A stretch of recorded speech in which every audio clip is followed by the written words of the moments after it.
수능 파이터가 된다 하더라도 내신이나 학생부를 버리는 것은 대단히 위험할 수 있다.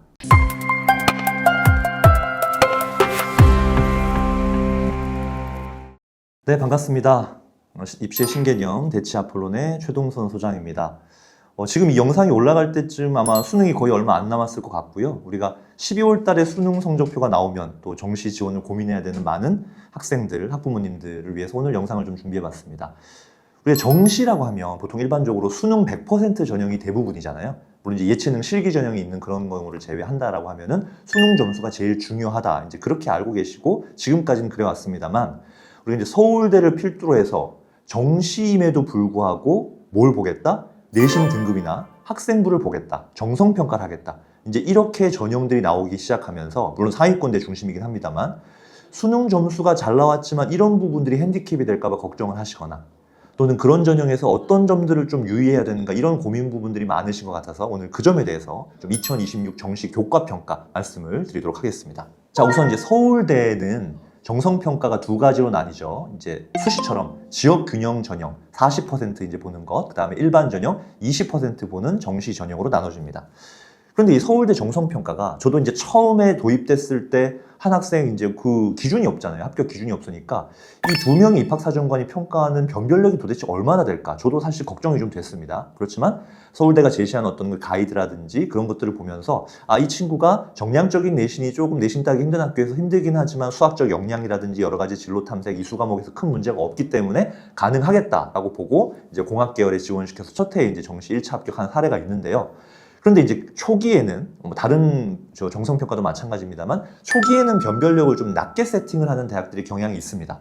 아무래도 그게 이제 처음 하다 보니까.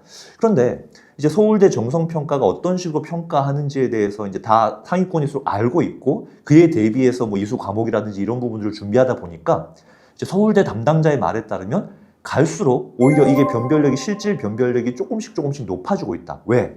서울대를 지원할 정도면 정시로 지원할 정도면 수능 점수가 대체로 지원자들이 조밀하다는 거예요. 모여 있어요.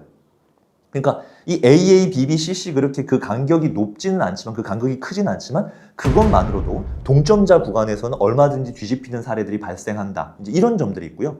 서울대가 수능 점수를 반영하는 방식이 모집 단위 1등과 꼴등의 수준에 따라서 좀 다르게 평가하잖아요. 그래서 어떤 모집 단위를 지원했느냐에 따라서 이 정성평가의 변별력이 좀 더 커질 수도 있고 아니면 그냥 큰 영향이 없이 대부분이 합격할 수도 있다. 이렇게 볼 수도 있겠습니다.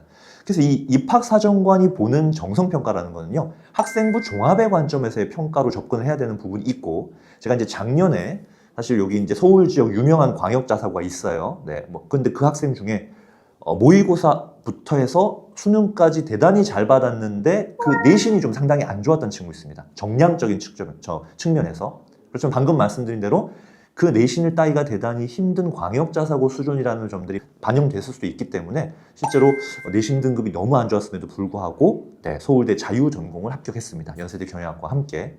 그래서 이제 이런 부분에 있어서 우리가 정성평가를 너무 걱정할 필요는 없을 수 있다. 그리고 자연계열 같은 경우에는 아시다시피 서울대 자연계열 정시는 미적분 기하 필수 응시에다가 의대나 공대 같은 경우에는 또는 물리 또는 화학을 필수 응시해야 되는 부분이기 때문에 지금처럼 사탐런이라든지 확통런이 이루어지고 있는 현실에서 오히려 그런 걸 이수했다는 것 자체가 그러니까 수능에서 응시했다는 것 자체가 상당히 메리트가 있는 부분이기 때문에 서울대 정성평가를 지원하는 자연계열 친구들은 소위 말해서 너무 걱정하기보다는 합리적으로 나의 내신 등급과 학생부를 갖고 경쟁력 있는 모집 단위를 찾아가시는 전략이 중요할 것 같습니다. 자, 그다음에 이런 질문도 나올 수 있겠는데요.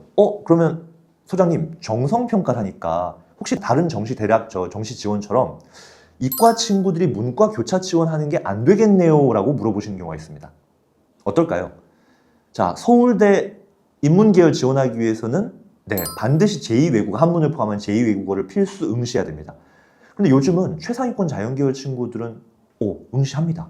제2외국어 응시를 해서 문과 교차 지원의 가능성까지 열어놔요. 경영학과라든지 경제학과, 아니면 사회과학대학 정도는 괜찮다고 생각하는 친구도 있으니까. 그래서 이제 그런 친구들 같은 경우에 서울대 이제 이수 권장 과목 리스트를 보면 자연계열은 모집 단위별로 그게 정해져 있지만 수학과학이 정해져 있지만 인문계열 같은 경우에는 뭐 경제학과의 미적분 확통 정도를 제외하고는 특별히 권장 과목이 지정되어 있지 않다는 점을 아실 겁니다.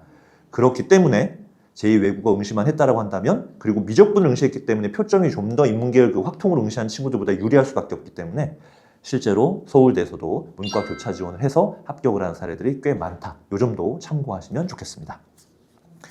이제 고려대 같은 경우에도 이제 교과 평가 전형이 따로 있는데 이건 이제 고려대의 시뮬레이션도 그렇고 작년 사례들도 봤을 때 일반적으로 내신 측면에서 정량 평가이기 때문에 1등급 대 후반에서 2등급 대 초반 정도의 내신 등급을 고려대식으로 내가 환산이 된다라고 한다면 교과 평가 모집 단위를 지원하는 것이 좀 더 유리하다 환산점에서 이제 그렇게 볼 수 있습니다. 다만 교과 평가로 선발하는 그 모집 단위 인원이 좀 적은 학과들이 있기 때문에 이런 학과들 같은 경우는 인원이 적으면 그런 어떤 좀 늘어지는 폭이 대단히 좀 제한적이기 때문에 작년 같은 경우에는 뭐 심리학과나 산업경영공학과나 식품공학과 같은 경우에는 오히려 일반 전형에 비해서 합격자들의 수능 점수가 좀 더 높게 나타나는 현상도 있었습니다.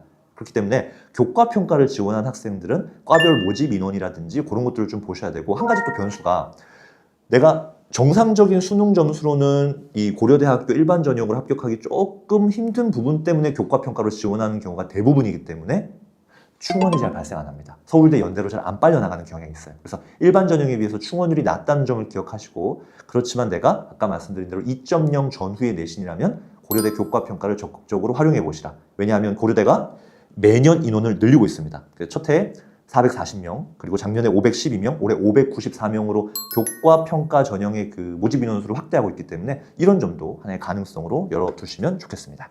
자, 그리고 올해 2026 정시에서 어떤 학교들? 연세대 5% 교과 평가, 그다음에 성균관대가 물론 사범대긴 하지만 나군 사범대에 국한되긴 하지만 역시 20% 정성 평가. 그다음에 한양대도 10% 정성 평가가 정시에서 올해부터 반영이 됩니다. 다만 여기서 좀 정확히 아셔야 될 부분은요. 연세대 같은 경우에는 또 첫 해기도 하지만 5%잖아요. 수능 점수 1000점 만점에 50점을 부여하는데 교과 평가에 그나마 그 교과 평가에 출결도 포함이 되고요. 기본 점수가 40점입니다. 그럼 1000점 만점 기준으로 하면 10점의 영향이 있기 때문에 변별력이 그렇게 높진 않아요. 오히려 연대 같은 경우는 아시다시피 과탐가산점, 사탐가산점 이런 것들이 더 변수가 될 수 있기 때문에 올해 연대 교과 평가는 그냥 상징적인 의미가 아닐까 이렇게 보셔도 큰 무리는 없을 것 같고요. 그리고 또 그나마 그 10점을 반영하는 방식도 1, 2등급이면 만점을 주고 내신 3, 4등급이면 감점을 하고 진로 과목은 A, B까지도 A를 줘요. 그러니까 더더군다나 변별력이 좀 낮을 거다. 연대 교과 평가는 그 정도로 올해 좀 이해하시면 좋을 것 같고요. 한양대나 성균관대는 정성평가입니다. 그렇지만 이제 어떤 이수 과목, 아까 얘기했다시피 이제 모집 단위에서 요구하는 어떤 이수 측면에서 문과 친구가 이과 쪽으로 지원하는 경우는 쉽지 않을 것 같고요. 다만 그 서울대의 경우처럼 문과에 대한 이수 과목들이 명확하지 않기 때문에 교차 지원, 그러니까 이과 친구들이 문과로 교차 지원하는데 큰 장애물은 되지 않을 예정입니다. 그래서 한양대 같은 경우에도 공대를 내가 지원하는데 뭐 수학, 물리, 뭐 화 이런 이수 과목들, 이런 것들을 중심으로 볼 거기 때문에 이수 과목 중심으로 좀 확인을 하시면 좋겠습니다. 그래서 올해는 이렇게 이제 최상위권 대학 중심으로 정량평가 또는 정성평가가 들어가지만 이제 내년 27년, 28년에 이어서는요.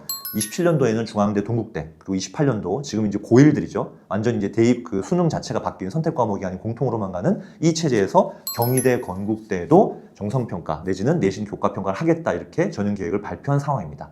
그렇기 때문에 마지막으로 좀 말씀드리고 싶은 얘기는 올해 정시를 지원한 학생들도 중요하지만 지금 고1이나 고2 혹시 정시를 지원하게 될지 모르는 친구들은 이렇게 주요 대학들이 점점 정량평가 내지는 정성평가를 확대하고 있는 상황이기 때문에 수능 파이터가 된다 하더라도 내신이나 학생부를 버리는 것은 대단히 위험할 수 있다. 이 점을 좀 강조드리면서 이번 영상 마무리하도록 하겠습니다. 올해 수능 잘 보시고 정시 지원에서도 여러분이 원하는 대학 꼭 합격하시기를 바라겠습니다. 이상 대치아폴론의 최동선 소장이었습니다.